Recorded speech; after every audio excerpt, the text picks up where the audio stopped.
Hi guys, welcome back to another video, and today something bad happened.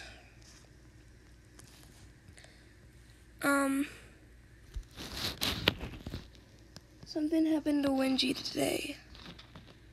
And you guys want to watch Mia, you were my queen, my light. Oh, are you this one? Oh, hello. Oh, hello. You're so small. She's so little. Little. Look at her. When I first saw you, I already knew how strong you were, how loving. You knew what you wanted, friendly, confident, and inspiring to me because you were unapologetically you. You're probably wondering who Mia is, so let's introduce Mia to everyone. That's right. Show your face. Mia, this is Mia. She's maybe like a 9-week-old munchkin kitty. She's so hyperactive. She's just been running around and exploring the house. You had a new favorite box all the time. You had your favorite chair, and I knew that because you left all your fur on it and I wouldn't clean it so it'll pile up, so you knew that place was yours. Usually it was my computer chair. You loved to cuddle in bed every morning with us. You find a place in my arms on my chest as a pillow, and you get real comfortable and fall asleep. Every time we came home, you were happy to see us. You have your special meow that I'll never forget. You went, "Row row?" I didn't know if we taught you this because we kept doing it or you taught it to us, but this was our special greeting to each other. She's just here next to me while I work. Here on my mouth. How am I gonna edit? I've always wanted a lap cat, and my dream came true. You were with me from when I was early on in my career, not knowing if it would work. You moved with us as we got to move into bigger and bigger houses. You still owned every new place though, no matter where it was, because you were the queen.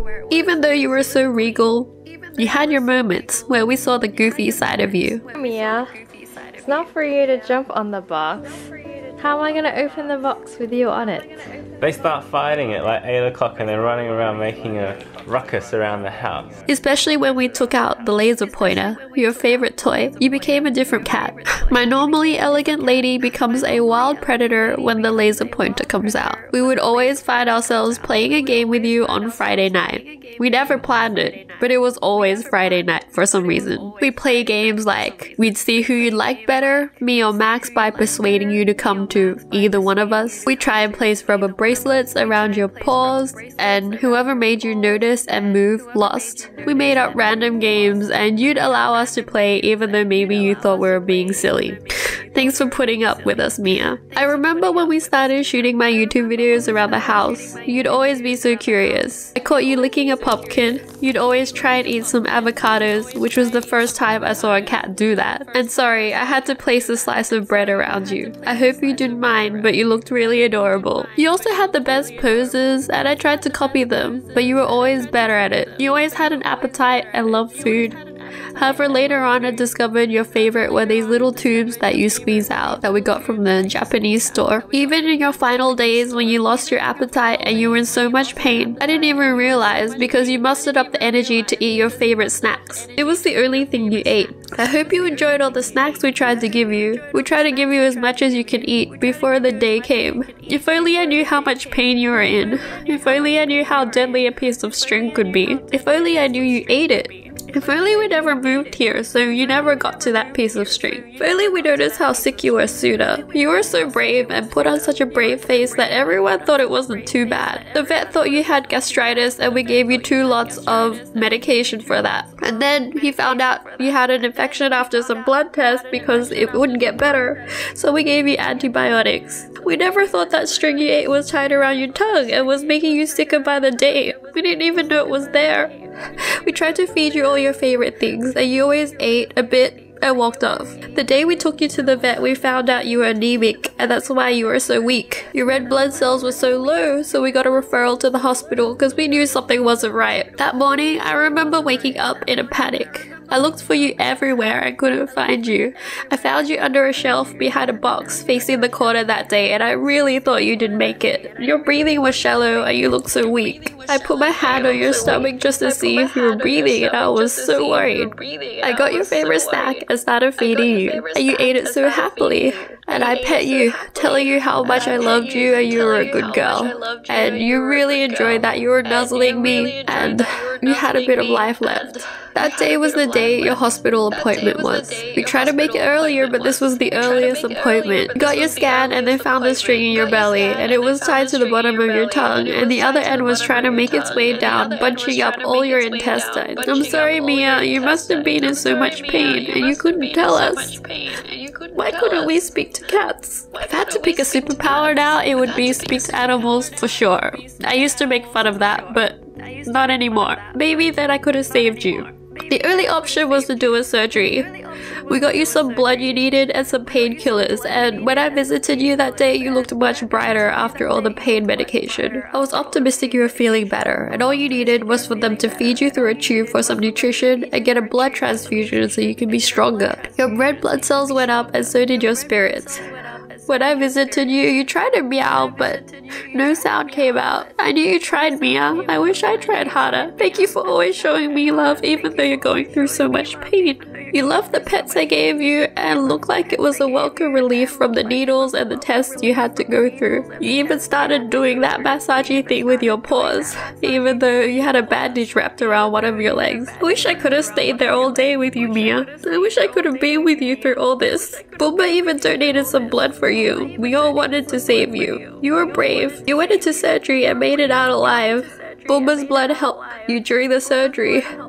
And after it, you were waking up and you looked so groggy. I looked at you, you didn't even see me, but I knew it was because it was from the anesthesia. You get better. I thought you made it through and just had to slowly recover. I was so happy. Little did I know that the most dangerous times were ahead of you. The 5 days after surgery, the complication rate of an intestinal surgery is around 30 to 50%. That's really high. I didn't know that. I don't think the vets wanted us to lose hope by telling us. Mia, what happened? What happened to your back? Huh? What's wrong? Did you get snow on it?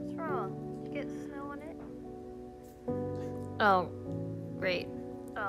I was happy we visited you every day at visiting hours between 5 PM to 7 PM for the next 2 days. Due to coronavirus restrictions, we couldn't stay with you the whole time because only one person was allowed in the ICU at a time, and other pet owners were also there, so we couldn't hog up all the time. I tried though. I wish I could have saw you for longer, Mia. If I knew what I knew now, I would refuse to leave. You looked really weak these 2 days, and you barely registered us on the first day. But by the second day I saw you. You enjoyed me petting you. You responded to me, you looked at me, and I thought you were getting better. I really did. You moved around when I was talking to you. Try to do that massaging thing with your paws again. I went home excited to visit you the next day, and that you'd get better. But just after I fell asleep that morning, I woke up to Max yelling we needed to go to the hospital and you had a cardiac arrest. I woke up groggy, not knowing if I was in a dream. What was happening? But I had an empty feeling at the pit of my stomach. We drove to the hospital in total silence, and when we got in, I saw you on the table with a tube down your throat and someone helping you breathe. You looked like you were in so much pain, but I kept talking to you and calling your name, hoping you'd come back. I'm sorry, sometimes I wish I should have just let you go and not have you go through all of that. I'm so sorry, Mia. Maybe we should have just let you go peacefully with an injection. I feel so guilty that your last hours were alone in a hospital and not with us holding your paw and petting your head like you like it. Please forgive me. We finally let you go and I didn't think it was real. I hope you're at peace now, Mia. There's no more pain.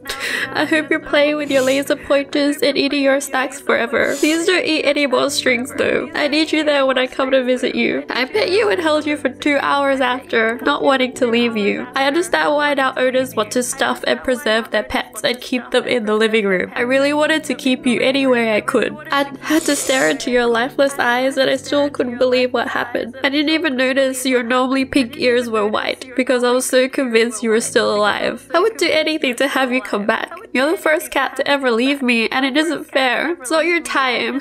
You had so many years left with us. You're my little girl and too precious to deserve us. I'll miss the way you stretch your arms, how you climb onto our laps to sleep, how you greet all the good-looking men like you know your power of attraction, how you go row-row at us when we called your name, how you high-fived us for food, how you nuzzle when we pet your head, how you never rub against my leg but you always rub against Max's, how you loved us with all your heart. I hope you had a good life, Mia. I hope I was able to make you happy, that you got everything you wanted. I'm sorry that you had to be in so much pain. I'm sorry I couldn't save you. I'll never be the same again, Mia. Always have a hole in my heart. Hello, everyone. I'm coming directly to you for ask a quick favor. Oh God. Will you add? Get out of the way, Ad. Rest in peace, my baby. I love you. Peace, my baby. I love you. Hey Mia. Hey Mia. Oh. Okay, guys. That's what happened. And this is wengie. She's the one that lost Maya. You can check it out on her channel, but it's kind of sad because if I lose Minnie, I'll just...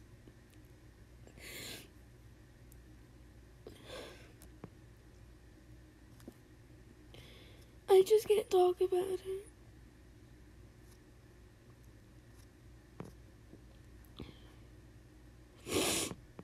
But if I do lose Minnie, I'll just cry. But guys, that's it for today. I hope you enjoyed the video, and I love you guys. Go check out wengie and watch the video, and hope you enjoyed the video, and like and subscribe. I know it's sad, don't do a dislike, just do a thumbs up for my so see